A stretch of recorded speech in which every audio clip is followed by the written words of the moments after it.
Hi అండి, welcome to my channel. అయితే ఇప్పుడిప్పుడే ఏపీ ఉద్యోగులకు ఒక సూపర్ గుడ్ న్యూస్ అయితే రావడం జరిగిందండి. పూర్తి వివరాలు వీడియోలో తెలుసుకుందాం. మీరైతే వీడియోని ఎక్కడ కూడా స్కిప్ చేయకుండా ఎండ్ వరకు అయితే చూసేయండి. వీడియో నచ్చినట్లయితే తప్పకుండా లైక్ చేయండి, షేర్ చేయండి.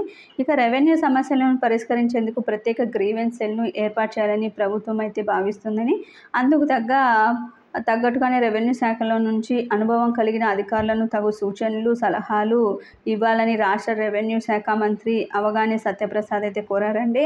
ఇక ప్రభుత్వానికి మంచి పేరు తీసుకువచ్చేలా, ప్రజలకు మెరుగైన సేవలు అందించే విధంగా రెవెన్యూ శాఖ అధికారులు ప్రత్యేక శ్రద్ధ చూపాలన్నారు. బుధవారం రాష్ట్ర సచివాలయంలో రాష్ట్ర రెవెన్యూ శాఖ సర్వే, అదేవిధంగా సెటిల్మెంట్ అండ్ ల్యాండ్ రికార్డ్స్ శాఖల ఉన్నతాధికారులతో ఆయన సమావేశమై పలు ప్రాధాన్యత అంశాల అమలు తీరుపై సమీక్షించారు. ఈ సందర్భంగా మంత్రి మాట్లాడుతూ, రెవెన్యూ అధికారుల ప్రజలను సమస్యలను ముందుగానే గుర్తించి వాటి శాశ్వత పరిష్కారానికి తగు చర్యలు తీసుకోవాలని ఆదేశించారు.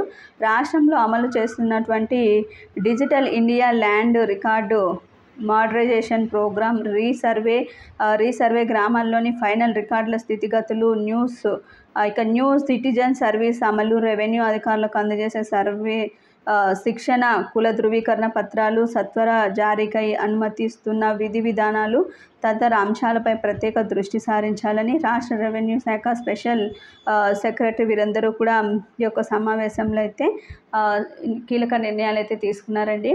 ఇది ఇప్పటి వరకు ఉన్నటువంటి లేటెస్ట్ అప్డేట్. మీకు వీడియో నచ్చినట్లయితే తప్పకుండా లైక్ చేయండి, షేర్ చేయండి. Thank you for watching.